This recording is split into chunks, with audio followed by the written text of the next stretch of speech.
Athens, the Parthenon, an architectural miracle.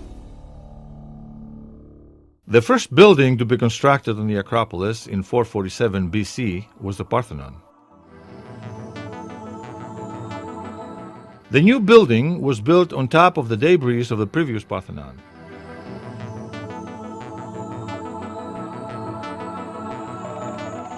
Pericles assigned the renowned artist Phidias as overseer of the building works.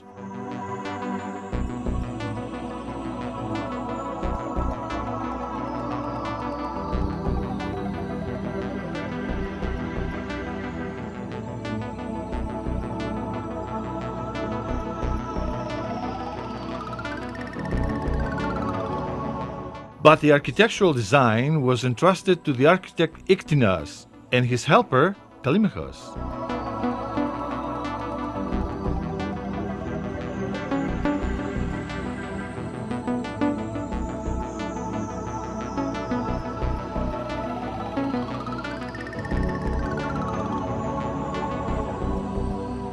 Phidias took it upon himself to decorate the temple with elaborate sculptures, having many of his students and artists from all over Greece under his supervision. Many artists flooding in to work on such a unique monument.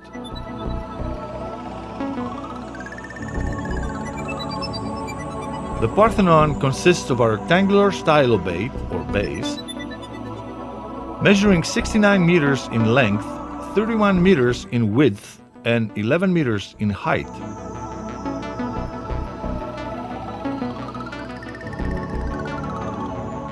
It includes 46 pillars, 8 in its two facades and 17 along its other two sides. Each and every piece of the temple was made entirely from Pentelic marble in the Doric style.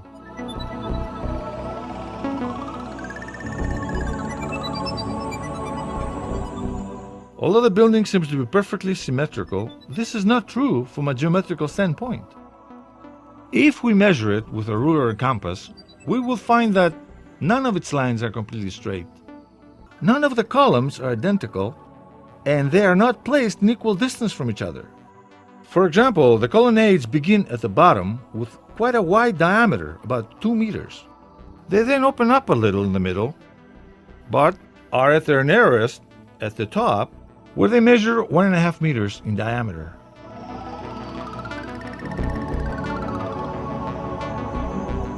Interestingly, the base has a slight curvature outwards, which probably served as a draining method for rainwater, whereas the pillars are slightly curved inwards, in a way that served to perfectly support the heavy roof.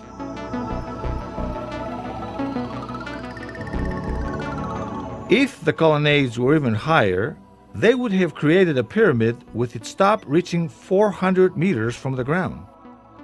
If we take into consideration that our pyramid is the most solid geometric shape that exists, we see why the Parthenon is almost untouched by earthquakes and extreme weather phenomena.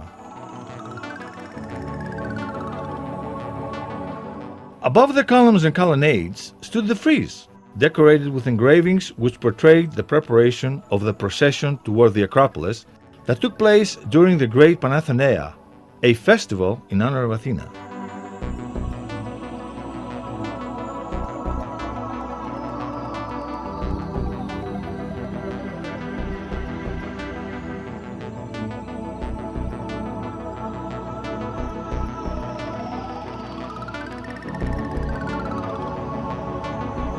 On the pediments of the two facades, the triangular spaces formed on the roof at each end of the temple, the east pediment over the entrance of the temple depicted the birth of Athena from the head of Zeus, and the west one showed the contest between Athena and Poseidon for the role of patron of the city. The sculptures were tended to by the great Phidias himself. Inside the temple, there were two distinct compartments. The smaller of the two was on the west side and was called Opisthodamos. It was used as a treasury where they kept the monetary contributions of the Delian League, their allied cities, and the private resources of wealthy Athenian residents. This is where we first see as we enter the sacred rock.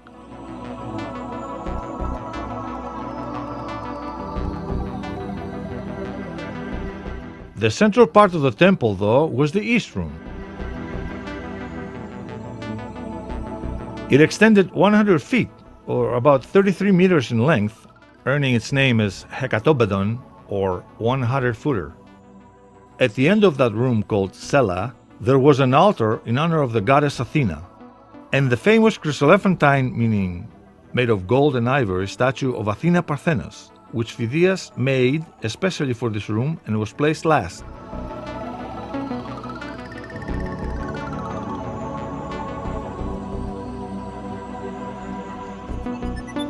The construction of the Parthenon took 10 years to complete, finishing in 437 BC, although Phidias continued to ornament it for a few years more.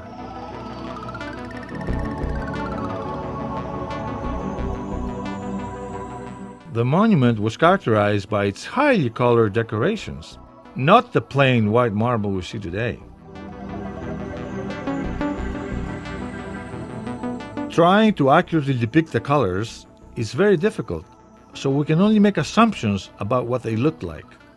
The same is true about the statues and engravings, which are destroyed and lost permanently.